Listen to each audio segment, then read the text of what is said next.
Recording by Frank Malanga. Planet of Dreams by James McKimmey, Jr. It was a small world, a tiny spinning globe, placed in the universe to weather and age by itself until the end of things. But because its air was good and its earth was fertile, Daniel Loverall had placed a finger upon a map and said, "This is the planet. This is the Dream Planet." That was 2 years before, back on Earth. And now Loverall, with his selected flock, had shot through space, to light like chuckling geese upon the planet, to feel the effect of their dreams come true.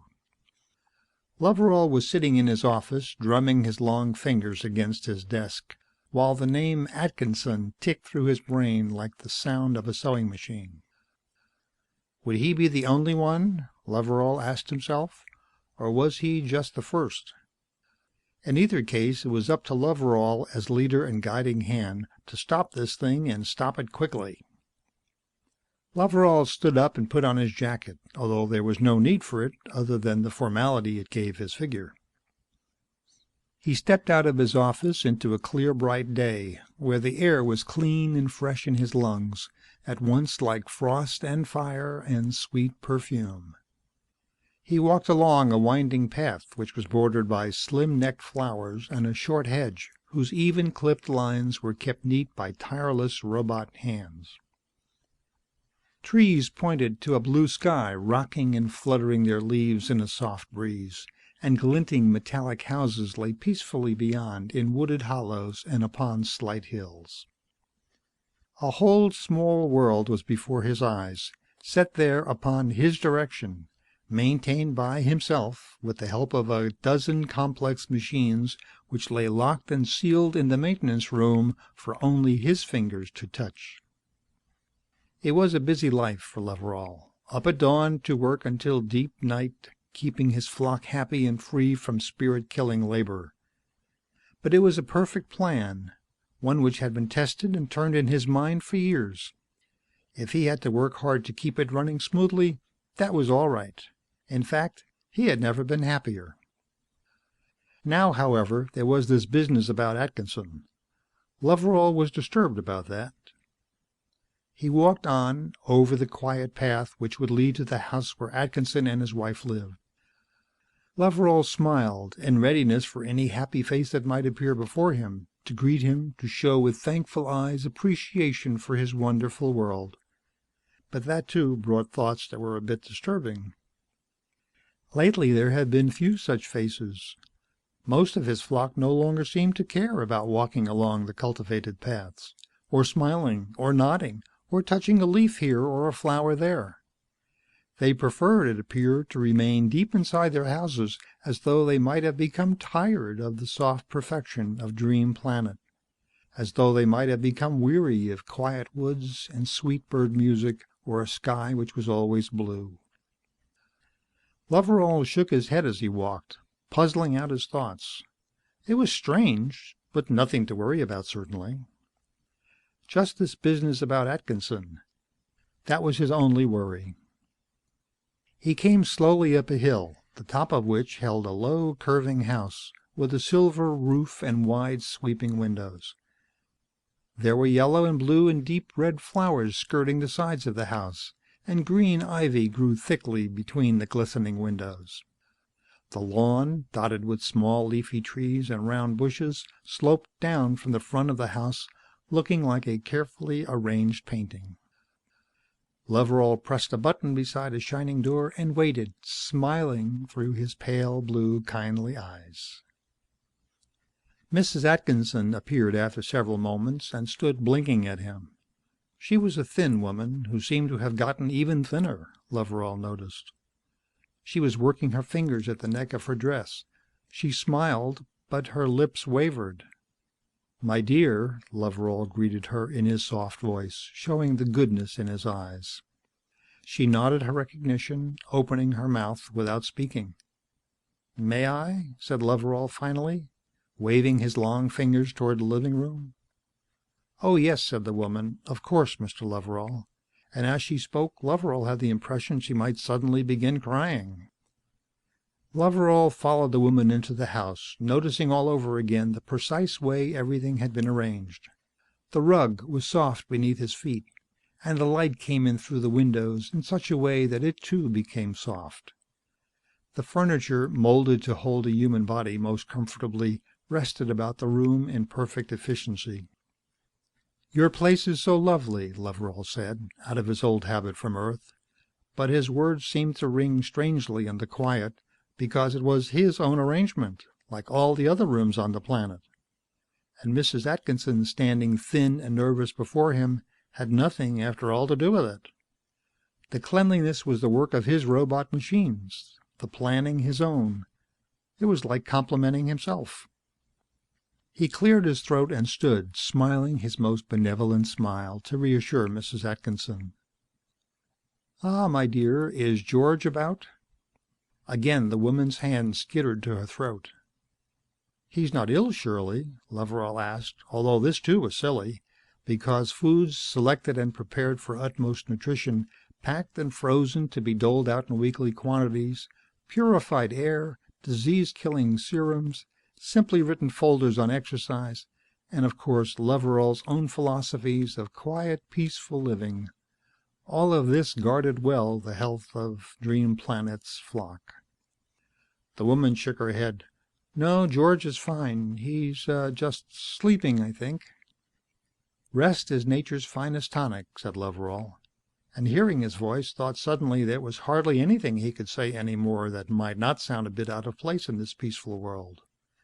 Rest to the man who had nothing to do ceased to be a tonic. "Yes, yes," said Loverall. "May we just sit down, my dear?" Mrs. Atkinson jerked a hand toward one of the chairs and then wound her fingers. Loverall sat down and leaned back, smiling his most charming smile. Perhaps George might awaken after a bit. "Oh, yes," the woman said, her eyes flickering, and she sat upon the edge of one chair like a bird perched upon a thin wire. Loverall waited, legs crossed, leaning his head back against the silken softness of the chair. It was so good to relax these days. The business of watching and of caring for his flock was trying. When you had brought an entire community of people at great expense through space, guaranteeing to give them a life of constant comfort and ease, so that they may dream and think as they wander through the flowers and the leaves, their thoughts cleansed of worry about work and responsibility, then you have a job. Loverall was most busy, busier than his heritage of wealth ever before had allowed, seeing to all of this. But he also was most content, with everything except Atkinson. Mrs. Atkinson teetered on the edge of her chair, as though she might at any moment go flying across the room in a crazy gyration. There was something about her eyes, Loverall noticed, while he peacefully nodded in the chair. Fear, perhaps? If so, he probably had been right. He tightened himself, listening. There it was again, the sound, just as he had heard it a day before when he had passed near the house. He leaned forward quickly. Mrs. Atkinson jumped. Loverall smiled. "Didn't I hear a noise of some sort, my dear?" "Noise?" the woman said, as though her own voice were the sound of an echo. "An odd noise," Loverall said, his eyes searching. The woman's hands fluttered about her dress. Loverall stood up. "Would you mind if I just glanced about, my dear?" The woman didn't answer, but Loverall was already moving across the room toward a door. He opened it and walked down the hall. The noise grew stronger. He threw open another door. He stood watching while George Atkinson spun around, dark eyes flashing, hair tousled. There was a 2 days' growth of beard darkening Atkinson's face. "Why, George," Loverall said, swiftly examining the litter of metal and wood which was spread over a table behind Atkinson, there was a homemade hammer in Atkinson's hand. "What have we here, George?" "Something for you," Atkinson said, tightening his fingers about the handle of the hammer. Loverall grinned his famous Loverall grin. "That's fine. What could it be?" "None of your damn business." "George," Loverall said, his smile still white but his eyes narrow and quick. The woman was behind them, her voice screeched. "George, I told you. Why didn't you listen, George? You should have listened to me. You—" Loveral held up a hand, still watching Atkinson. "Now tell me, George, what is it you're making for me?" Atkinson raised the hammer slightly. Loveral stood very still. "That's a nice hammer, George." Atkinson's eyes were black beneath his thick brows. "You made that, didn't you?" Loveral asked. "Yes, I made that," Atkinson said. "I made that and I made something else. Another minute and I'll have that finished, too." "George," said Loveral, stepping quietly forward, "I don't like to say this, of course. You've been one of our very best members. But nobody works here, George. We can't allow that. You know the rules." "I know the rules all right." "Well then," Loveral said, extending his hand toward the hammer, "we'll just destroy this and whatever else you might have been making. We'll just forget it ever happened. We'll get along real fine that way, George. We'll be such good friends." "We'll just go to hell," said Atkinson, snatching his hammer away. Loveral's smile disappeared. "I'll tell you, George, I have to mean business with this. You know the reasons. If we allow anybody to work here, then there's going to be trouble. That isn't our plan. We're here to grow within ourselves and expand culturally, not to commercialize a beautiful world like Dream Planet." Atkinson stood unmoving, and Loveral could see the way the man's muscles were tight, like steel springs, and the way his eyes burned deep inside their blackness. "We've given you everything you need," Loveral explained, trying to adjust the smile on his lips again. "Everybody has everything they want. But you see, if you sit there and work and make something that someone else doesn't have, then the whole system is destroyed. Then someone will want what you've made. We'll have jealousy and hatred and fighting. This is the stuff of which wars are made, George. You know that. It starts with small things like this, but it grows. When it does, the structure of our life here will collapse. You wouldn't want that, would you, George?" "Yes," Atkinson said, his mouth white at the edges. "I'd like to see the whole rotten thing collapsed and blown to hell." Loveral's teeth snapped together and his lips grew tight. He could feel a muscle jumping along his neck. Atkinson looked at him with furious eyes.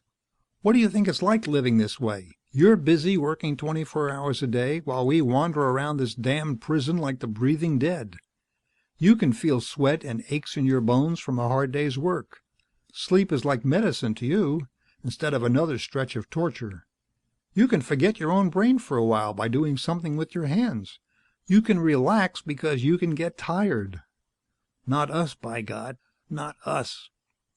"I envy you, George," Loveral said through his teeth.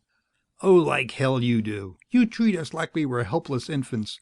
You feed and clothe us and do all our work, and you're so happy you damned near split your guts." "I'll take that if you don't mind," Loveral said, reaching for the hammer, his voice suddenly icy cold. Atkinson slammed back against the table. "No, you won't. You won't take anything more at all. You've taken our spirit and our pride and the strength right out of our spines. You won't take anything more." "George?" Loveral said, but not moving any further. Atkinson slid the hammer back of him onto the table, and his hands were searching among a dozen scattered pieces of metal and wood. He watched Loveral as he worked. "Let me show you what else I've made," he said. "I'd hate to do it," Loveral said, "but I can stop your food and your water, everything." Atkinson's hand moved swiftly, assembling the pieces. He nodded. "You can, but you won't." "I have the only keys to the storage units. I control everything, George." "Correction," said Atkinson, holding an assembled revolver in his hands. "You did." Loveral looked at what Atkinson had in his hands. He blinked. "You're nearly dead," Atkinson said. Loveral looked at Atkinson, into his eyes. "If you wanted to kill me, you would have done it some other way." Atkinson shook his head.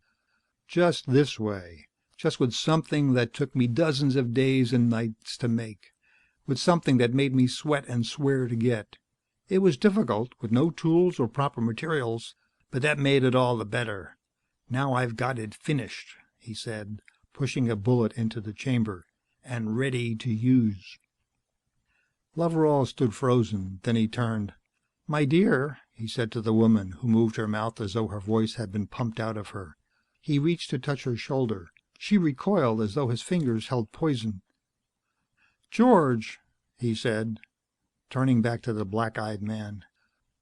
"This is a great moment," Atkinson said, lifting the muzzle of the revolver. "When I squeeze the trigger, it'll be like blowing the lock off a prison door. I'll go yelling to the others and we'll smash down the whole goddamn place. We'll smash it down so we'll have to rebuild it. We'll pull apart every robot you've got. We'll tear apart the food lockers and have a celebration for a week. And when we've gotten sick from too much food, we'll start growing some more with our own hands. We'll make forges for the men and looms for the women. We'll burn our clothes and make new ones. We'll grow corn in the fields. We'll pump water from the ground. You're finished, Loverall." Loverall stared at the revolver. "George," he said, pleading. "The plans. The beautiful, beautiful plans. All of you. You all wanted peace and contentment. Time to think and dream. You all wanted to get away from the work and the worry and the responsibility. You—" Atkinson fired the gun into Loverall's stomach. Loverall gestured at the air and fell to his knees. Atkinson threw his gun through a window and grabbed his wife by the hand. "Hurry," he said, laughing. "Hurry." Loverall felt the blood on his shirt and rested on his knees. He could hear footsteps racing through the house and out to the yard. He held out his bloody hand and looked at it. Atkinson's voice pealed through the warm, clear air. "He's dead! Loverall's dead!" There was a sound of sudden activity, and everywhere went the cry, "Loverall's dead!" Loverall sank to his haunches and opened his lips. The blood was there, too. He could hear the shouts and the laughter, and then the tearing of steel, the smashing of glass. He bent over his knees, trembling with a sudden chill. The sound of destruction grew like thunder. "Why?" he said in his dying throat. "Oh, why? It was what they said they wanted." End of Planet of Dreams by James McKimmey, Jr. Recording by Frank Malanga, Pembroke Pines, Florida.